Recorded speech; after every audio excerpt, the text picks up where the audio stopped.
ಅರ್ಜುನನು ಮರದ ಮೇಲಿರುವ ಪಕ್ಷಿಗೆ ಬಾಣವನ್ನು ಬಿಟ್ಟ ವಿಧಾನವನ್ನು ಗಮನಿಸಿದ ದ್ರೋಣಾಚಾರ್ಯರು ಅರ್ಜುನನಿಗೆ, ನಿನ್ನನ್ನು ಪ್ರಪಂಚದಲ್ಲೇ ಅತ್ಯಂತ ದೊಡ್ಡ ಬಿಲ್ಲುಗಾರನನ್ನಾಗಿ ನಾನು ಮಾಡುತ್ತೇನೆಂದು ಭಾಷೆ ನೀಡುತ್ತಾರೆ. ಅದನ್ನು ಗಮನಿಸಿದ ದುರ್ಯೋಧನನಿಗೆ ಹೇಳಲಾರದಷ್ಟು ಅಸೂಯೆ ಉಂಟಾಯಿತು. ಈತನೂ ಸಹ ಪಾಂಡವರ ಕಡೆಯೇ ಎಂದು ನೊಂದುಕೊಳ್ಳುತ್ತಾನೆ.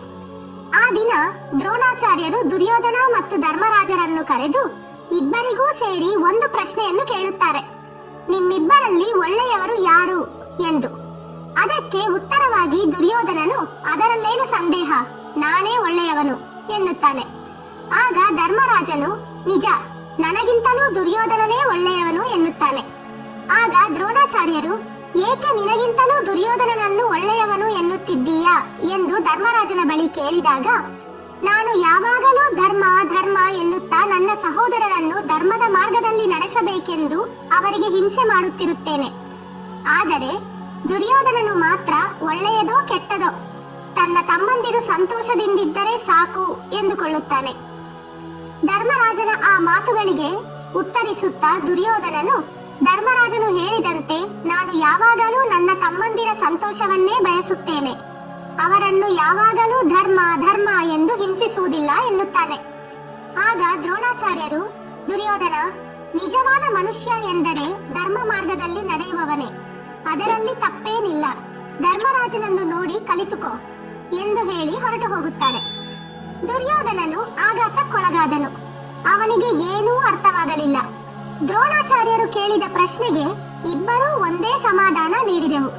ಧರ್ಮರಾಜನೂ ನಾನೇ ಒಳ್ಳೆಯವನು ಎಂದ, ನಾನೂ ಸಹ ನಾನೇ ಒಳ್ಳೆಯವನು ಎಂದೆ. ಇದರಲ್ಲಿ ತಪ್ಪೇನಿದೆ? ಅವನನ್ನು ಹೊಗಳಿ ನನ್ನೇಕೆ ತೆಗಳಿದರು? ಓಹೋ, ಎಷ್ಟಾದರೂ ಇವರೂ ಪಾಂಡವರ ಪಕ್ಷಪಾತಿಯೇ ಅಲ್ಲವೇ ಎಂದು ದ್ರೋಣಾಚಾರ್ಯರ ಮೇಲೆ ದ್ವೇಷವನ್ನು ಬೆಳೆಸಿಕೊಳ್ಳುತ್ತಾ ಹೋಗುತ್ತಾನೆ. ಒಂದು ದಿನ ದ್ರೋಣಾಚಾರ್ಯರು ಪಾಂಡವರು ಮತ್ತು ಕೌರವರನ್ನು ಕರೆದುಕೊಂಡು, ಈ ದಿನ ನಾನು ನಿಮ್ಮೆಲ್ಲರಿಗೂ ಒಂದು ಪರೀಕ್ಷೆಯನ್ನು ಇಡುತ್ತೇನೆ. ಅದರಿಂದ ನನಗೆ ನಿಮ್ಮಲ್ಲಿ ಅಡಗಿರುವ ನಿಜವಾದ ಪ್ರತಿಭೆ ಏನೆಂದು ತಿಳಿಯುತ್ತದೆ ಎನ್ನುತ್ತಾರೆ. ಮೊದಲನೆಯದಾಗಿ ಭೀಮನನ್ನು ಕರೆದು, ಭೀಮ, ನಿನಗೆ ಕತ್ತಿ, ಕೊಡಲಿ, ಈಟಿ, ಬಾಣ ಮತ್ತು ಗದೆ ಇವುಗಳಲ್ಲಿ ಯಾವ ಆಯುಧವು ನಿನಗೆ ಬೇಕು ಎಂದು ಕೇಳುತ್ತಾರೆ ದ್ರೋಣಾಚಾರ್ಯರು. ಆಗ, ಗುರುವರಿಯರೇ, ನನ್ನ ಕೈಯಲ್ಲಿ ಕತ್ತಿ ಹಿಡಿದರೂ ಸಹ ಅದು ಹುಲ್ಲು ಕಡ್ಡಿಯಂತೆ ಕಾಣಿಸುತ್ತದೆ. ಅದಕ್ಕಾಗಿ ನನಗೆ ಗದೆಯನ್ನೇ ಕೊಡಿ, ಬೆಟ್ಟವನ್ನು ಸಹ ಪುಡಿ ಮಾಡುತ್ತೇನೆ ಎಂದನು. ಅದನ್ನು ಗಮನಿಸಿದ ದುರ್ಯೋಧನನು, ಪಾಂಡವರಲ್ಲಿ ಬಲವಂತನು ಎಂದರೆ ಅದು ಭೀಮನು ಮಾತ್ರ, ಅವನಿಗೆ ಪೈಪೋಟಿಯಾಗಿ ನಾನೇ ಇರಬೇಕು ಎಂದುಕೊಂಡು, ಗುರುವರಿಯರೇ, ನನಗೂ ಗದೆಯೇ ಬೇಕು ಎನ್ನುತ್ತಾ ಗದೆಯನ್ನು ತೆಗೆದುಕೊಳ್ಳುತ್ತಾನೆ. ಧರ್ಮರಾಜನು ಈಟಿ, ನಕುಲ ಸಹದೇವರು ಕತ್ತಿ ಮತ್ತು ಕುದುರೆ ಸವಾರಿಯನ್ನು ಆಯ್ಕೆ ಮಾಡಿಕೊಳ್ಳುತ್ತಾರೆ. ಕೊನೆಯದಾಗಿ ದ್ರೋಣಾಚಾರ್ಯರು ಅರ್ಜುನನನ್ನು ಕರೆದು, ಯುದ್ಧ ಭೂಮಿಯಲ್ಲಿ ಅತ್ಯಂತ ಶಕ್ತಿವಂತನೆಂದರೆ ಅದು ಬಿಲ್ಲುಗಾರನೇ. ಏಕೆಂದರೆ ಯಾವ ಆಯುಧಗಳಲ್ಲಿ ಯುದ್ಧ ಮಾಡುತ್ತಿದ್ದರೂ ಸಹ ಶತ್ರುವಾದವನು ನಮಗೆ 2 ಅಡಿ ದೂರದಲ್ಲಿರಬೇಕು.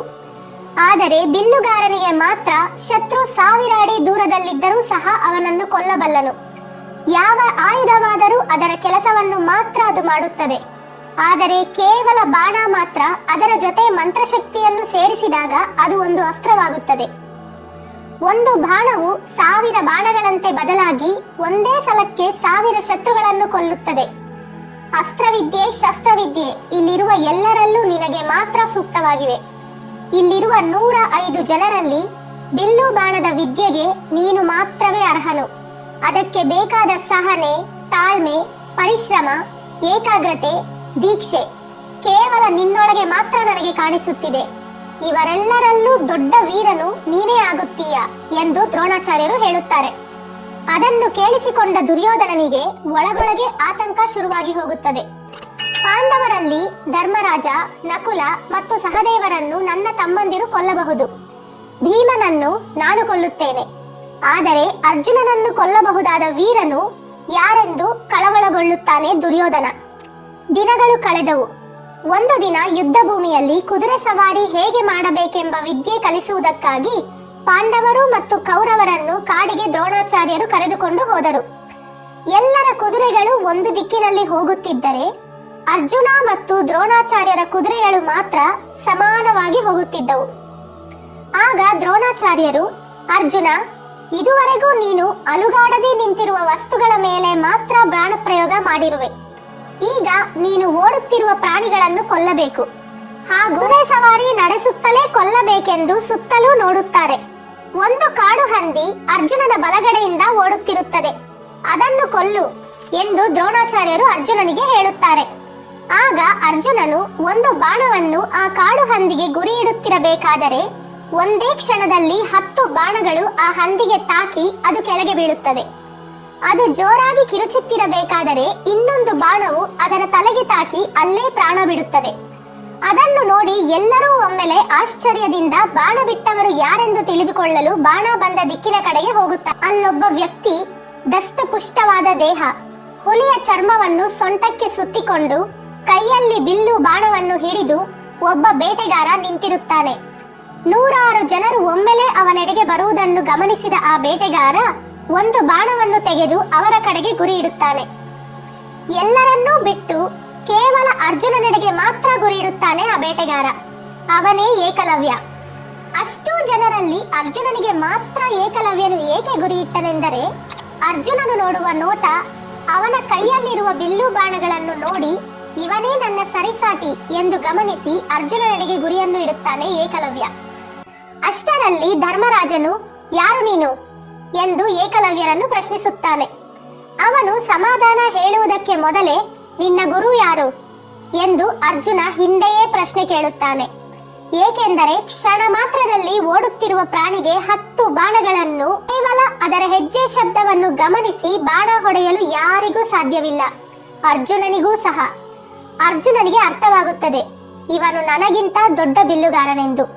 ಅರ್ಜುನ ಕೇಳಿದ ಪ್ರಶ್ನೆಗೆ ಉತ್ತರವಾಗಿ ನನ್ನ ಗುರು ದ್ರೋಣಾಚಾರ್ಯರು ಎಂದು ಏಕಲವ್ಯ ಹೇಳುತ್ತಾನೆ. ಪಕ್ಕದಲ್ಲಿದ್ದ ದ್ರೋಣಾಚಾರ್ಯರು ನಾನಾ ಎಂದು ಆಶ್ಚರ್ಯದಿಂದ ಮುಂದೆ ಬರುತ್ತಾರೆ. ದ್ರೋಣಾಚಾರ್ಯನನ್ನು ನೋಡಿ ಏಕಲವ್ಯನು ಅವರ ಕಾಲಿಗೆ ಬಿದ್ದು ನಮಸ್ಕರಿಸಿ, ಗುರುಗಳೇ, ನೀವು ನನ್ನ ಹತ್ತಿರ ಬಂದಿದ್ದೀರಾ? ನಿಮಗೆ ನೆನಪಿದೆಯಾ? ನಾನು ಕೆಲವು ವರ್ಷಗಳ ಹಿಂದೆ ನಿಮ್ಮ ಬಳಿ ವಿದ್ಯೆ ಕಲಿಯುವುದಕ್ಕೆ ಬಂದಿದ್ದೆ. ಆಗ ನೀವು ಕ್ಷತ್ರಿಯರಿಗೆ ಮಾತ್ರವೇ ನಾನು ವಿದ್ಯೆ ಕಲಿಸುತ್ತೇನೆ ಎಂದು ಹೇಳಿದಿರಿ. ಆಗ ನಿಮ್ಮ ಮಾತಿಗೆ ಬೆಲೆ ಕೊಟ್ಟು ನಿಮ್ಮ ಆಶೀರ್ವಾದವನ್ನು ಪಡೆದುಕೊಂಡು ಮನೆಗೆ ಬಂದೆ. ನಿಮ್ಮ ವಿಗ್ರಹವನ್ನು ಮಣ್ಣಿನಿಂದ ತಯಾರಿಸಿ ಈ ವಿಗ್ರಹದ ಜಾಗದಲ್ಲಿ ನೀವೇ ಇದ್ದಿರೆಂದು ಊಹಿಸಿಕೊಂಡು ವಿದ್ಯೆ ಕಲಿತೆ. ಈಗ ಬಿಲ್ಲಿನ ವಿದ್ಯೆಯಲ್ಲಿ ಎಷ್ಟೋ ಜನರು ಮಾಡದ ಸಾಹಸವನ್ನು ನಾನು ಮಾಡಬಲ್ಲೆನು. ಕೇವಲ ಶಬ್ದವನ್ನು ಕೇಳಿ ಕ್ಷಣ ಮಾತ್ರದಲ್ಲಿ ಅದರ ಮೇಲೆ 10 ಬಾಣಗಳನ್ನು ನಾನು ಬಿಡಬಲ್ಲೆನು. ಆ ಮಾತುಗಳನ್ನು ಕೇಳಿ ದ್ರೋಣಾಚಾರ್ಯರಿಗೆ ಒಂದು ಕಡೆ ಸಂತೋಷವಾದರೂ ಅರ್ಜುನನಿಗಿಂತ ಏಕಲವ್ಯನು ದೊಡ್ಡ ಬಿಲ್ಲುಗಾರನಾದ್ದರಿಂದ ಅರ್ಜುನನಿಗೆ ಕೊಟ್ಟ ಮಾತನ್ನು ಉಳಿಸಿಕೊಳ್ಳದೆ ಹೋಗುತ್ತಿದ್ದೇನೆಂದು ಒಂದು ಕಡೆ ದುಃಖವೂ ಆಗುತ್ತಿತ್ತು. ತಕ್ಷಣವೇ ಪಕ್ಕದಲ್ಲಿದ್ದ ದುರ್ಯೋಧನನು ಒಂದು ಕ್ಷಣವೂ ಯೋಚಿಸದೆ ಏಕಲವ್ಯನ ಬಳಿ ಬಂದು, ಸ್ನೇಹಿತ ಏಕಲವ್ಯ, ನಿನ್ನಂತ ವೀರನನ್ನು ನಾವು ಎಲ್ಲಿಯೂ ನೋಡಲಿಲ್ಲ. ಎಷ್ಟು ರಾಜ್ಯಗಳು ಹುಡುಕಿದರೂ ನಿನ್ನಂತ ವೀರನು ಕಂಡು ಬರುವುದಿಲ್ಲ. ನಿನ್ನ ಭೇಟಿಯಾಗಿರುವುದೇ ನಮ್ಮ ಜನ್ಮದ ಅದೃಷ್ಟವೆಂದು ತಿಳಿದುಕೊಳ್ಳುತ್ತೇವೆ. ನಾವು ಕೌರವರು 100 ಜನರು ಇನ್ನು ಮುಂದೆ ನಿನ್ನ ಪ್ರಾಣ ಸ್ನೇಹಿತರು. ನಿನಗೆ ನಮ್ಮ ರಾಜ್ಯದಲ್ಲಿ ಏನು ಬೇಕಾದರೂ ನೀಡುತ್ತೇವೆ. ಚಿನ್ನ, ವಜ್ರಗಳನ್ನು ನಿನಗೆ ಕಾಣಿಕೆಯಾಗಿ ನೀಡಿ ನಿನ್ನನ್ನು ಸತ್ಕರಿಸುತ್ತೇವೆ ಎಂದು ಏಕಲವ್ಯನನ್ನು ಹಾಡಿ ಹೊಗಳುತ್ತಾನೆ. ಏಕಲವ್ಯನು ದುರ್ಯೋಧನನ ಹೊಗಳಿಕೆ ಮತ್ತು ಬಹುಮಾನಗಳಿಗಾಗಿ ಅವನನ್ನು ಸ್ನೇಹಿತನಾಗಿ ಸ್ವೀಕರಿಸುತ್ತಾನೆ. ಕೌರವರೆಲ್ಲರೂ ಏಕಲವ್ಯನನ್ನು ಸುತ್ತುಗಟ್ಟಿ ಪಾಂಡವರು ಅವನನ್ನು ಭೇಟಿ ಮಾಡದಂತೆ ತಡೆದರು. ದ್ರೋಣಾಚಾರ್ಯರಿಗೆ ವಿಷಯ ಅರ್ಥವಾಗುತ್ತದೆ. ಕೌರವರಲ್ಲಿ ಅರ್ಜುನನಿಗೆ ಸರಿಸಾಟಿ ಯಾರೂ ಇಲ್ಲ. ಏಕಲವ್ಯನನ್ನು ಸ್ನೇಹಿತನಾಗಿ ಮಾಡಿಕೊಂಡು ಅರ್ಜುನನಿಗೆ ಪೈಪೋಟಿಯಾಗಿ ಅವರ ಬಳಿ ಒಂದು ವೀರನನ್ನು ಸಿದ್ಧಗೊಳಿಸುವ ಪ್ರಯತ್ನದಲ್ಲಿ ಕೌರವರು ಇರುವರೆಂದು ಅರ್ಥವಾಯಿತು. ಅದೇ ನಡೆದರೆ ಏಕಲವ್ಯನು ಅತಿ ಸುಲಭವಾಗಿ ಅರ್ಜುನನನ್ನು ಸೋಲಿಸಬಲ್ಲನು. ಆಗ ಕೌರವರಿಗೆ ಸೋಲೇ ಇಲ್ಲ. ಈಗಲೇ ಅದನ್ನು ಹೇಗಾದರೂ ತಡೆಯಬೇಕೆಂದುಕೊಂಡು ದ್ರೋಣಾಚಾರ್ಯರು, ಏಕಲವ್ಯ, ನೀನು ನನ್ನನ್ನು ಮನಸ, ವಾಚ, ಕರ್ಮ ಗುರುವಾಗಿ ಭಾವಿಸುತ್ತಿರುವೆಯಾ ಎಂದು ಕೇಳಿದರು. ಅದಕ್ಕೆ ಏಕಲವ್ಯನು, ನಿಸ್ಸಂದೇಹವಾಗಿ ಗುರುಗಳೇ ಎಂದನು. ಆಗ ದ್ರೋಣಾಚಾರ್ಯರು, ಹಾಗಾದರೆ ನನಗೆ ಗುರುದಕ್ಷಿಣೆ ಬೇಕು, ಕೊಡುತ್ತೀಯಾ ಎಂದು ಕೇಳಿದರು. ನಾನು ಬೇಟೆಗಾರ, ನಿಮಗೆ ಗುರುದಕ್ಷಿಣೆಯಾಗಿ ಏನನ್ನು ಕೊಡಬಲ್ಲೆ? ನನ್ನ ಬಳಿ ಹುಲಿ ಚರ್ಮ, ಆನೆ ದಂತಗಳು ಮತ್ತು ಮಾಂಸಾಹಾರಗಳನ್ನು ಹೊರತು ಬೇರೇನೂ ಇಲ್ಲ. ನಾನು ಕೊಡಬಹುದಾದರೆ ಏನನ್ನಾದರೂ ಕೊಡಬಲ್ಲೆ ಎಂದನು. ಆಗ ದ್ರೋಣಾಚಾರ್ಯರು, ಏಕಲವ್ಯನ ಮುಖವನ್ನು ನೋಡಿ ಕೇಳಲಾಗದೆ ಹಿಂದಕ್ಕೆ ತಿರುಗಿ, ನೀನು ಕೊಡುವಂತದ್ದನ್ನೇ ನಾನು ಕೇಳುತ್ತಿದ್ದೇನೆ. ನನಗೆ ನಿನ್ನ ಬಲಗೈಯಲ್ಲಿರುವ ಹೆಬ್ಬೆರಳು ಗುರುದಕ್ಷಿಣೆಯಾಗಿ ಬೇಕು ಎಂದು ಕೇಳಿದರು. ದ್ರೋಣಾಚಾರ್ಯರು ಏಕಲವ್ಯನು ಕೊಡುತ್ತಾನಾ ಇಲ್ಲವಾ ಎಂದು ಯೋಚಿಸುತ್ತಿದ್ದರು. ಆಗ ಸುತ್ತಲೂ ನಿಂತಿದ್ದರು ನೆಲದ ಕಡೆ ನೋಡುತ್ತಾರೆ. ಏಕೆ ಎಲ್ಲರೂ ನೆಲವನ್ನು ನೋಡುತ್ತಿದ್ದಾರೆಂದು ದ್ರೋಣಾಚಾರ್ಯರು ಹಿಂದಕ್ಕೆ ತಿರುಗಿ ನೋಡಿದಾಗ ನೆಲದ ಮೇಲೆ ಒಂದು ಹೆಬ್ಬೆರಳು ಕಾಣಿಸಿತು. ದ್ರೋಣಾಚಾರ್ಯರು ಕೇಳಿದ ಮರುಕ್ಷಣವೇ ಏನನ್ನೂ ಯೋಚಿಸದೆ ಏಕಲವ್ಯನು ತನ್ನ ಹೆಬ್ಬೆರಳನ್ನು ಕತ್ತರಿಸಿರುತ್ತಾನೆ. ಅದನ್ನು ನೋಡಿದ ದ್ರೋಣಾಚಾರ್ಯರು ಅಚ್ಚರಿಗೊಂಡರು. ಏಕೆಂದರೆ ಏಕಲವ್ಯನು ತನ್ನ ಹೆಬ್ಬೆರಳನ್ನು ಕತ್ತರಿಸುತ್ತಾನೆಂದು ಅವರು ಅಂದುಕೊಂಡಿರಲಿಲ್ಲ. ಪಕ್ಕದಲ್ಲಿ ನಿಂತಿದ್ದ ಅರ್ಜುನನ ಕಣ್ಣಿಂದ ಒಂದು ಕಣ್ಣೀರಿನ ಬಿಂದು ನೆಲಕ್ಕೆ ಜಾರುತ್ತದೆ. ಇಂತಹ ವೀರನಿಗೆ ಅನ್ಯಾಯವಾಯಿತು, ಅದಕ್ಕೆ ಕಾರಣ ನಾನೇ ಎಂದು ಮನಸ್ಸಿನಲ್ಲಿ ಕೊರಗುತ್ತಾನೆ. ಏಕಲವ್ಯನು ಬೆರಳು ಕತ್ತರಿಸುವಾಗ ಒಂದು ಹನಿ ರಕ್ತವು ದುರ್ಯೋಧನನ ಮುಖದ ಮೇಲೆ ಬೀಳುತ್ತದೆ. ಕತ್ತರಿಸಿದ್ದು ಏಕಲವ್ಯನ ಬೆರಳಾದರೂ ದುರ್ಯೋಧನನಿಗೆ ಮಾತ್ರ ಅವನ ಕತ್ತನ್ನು ಸೀಳಿದಂತಾಗಿತ್ತು. ಎಂದರೆ ಅಪರೂಪಕ್ಕೆ ಸಿಕ್ಕ ಒಂದು ಅವಕಾಶವೂ ದ್ರೋಣಾಚಾರ್ಯರಿಂದ ಕೈಜಾರಿ ಹೋಯಿತು. ಮತ್ತೆ ಇಂತಹ ಅವಕಾಶ ಜೀವನದಲ್ಲಿ ಸಿಗುವುದಿಲ್ಲವೇನೋ. ಇನ್ನೊಂದು ಸಲ ಇಂತಹ ಅವಕಾಶ ಸಿಕ್ಕರೆ ಮಾತ್ರ ಚಿನ್ನ ವಜ್ರಗಳು ಮಾತ್ರವಲ್ಲ, ನನ್ನ ರಾಜ್ಯ ಪ್ರಾಣವನ್ನು ಕೊಟ್ಟಾದರೂ ಸಹ ಉಳಿಸಿಕೊಳ್ಳಬೇಕು ಎಂದುಕೊಳ್ಳುತ್ತಾನೆ. ದ್ರೋಣಾಚಾರ್ಯರು ತಲೆ ತಗ್ಗಿಸಿಕೊಂಡು ಹೇಳಿಕೊಳ್ಳಲಾಗದಂತಹ ವೇದನೆಯಿಂದ ಅಲ್ಲಿಂದ ನಡೆದುಕೊಂಡು ಹೋಗುತ್ತಿದ್ದಾಗ ಅರ್ಜುನನು ಅವರ ಬಳಿ ಹೋಗಿ, ಗುರುವರ್ಯರೇ, ಇದನ್ನೆಲ್ಲ ಮಾಡಿದಿರಾ ಎಂದು ಕೇಳುತ್ತಾನೆ.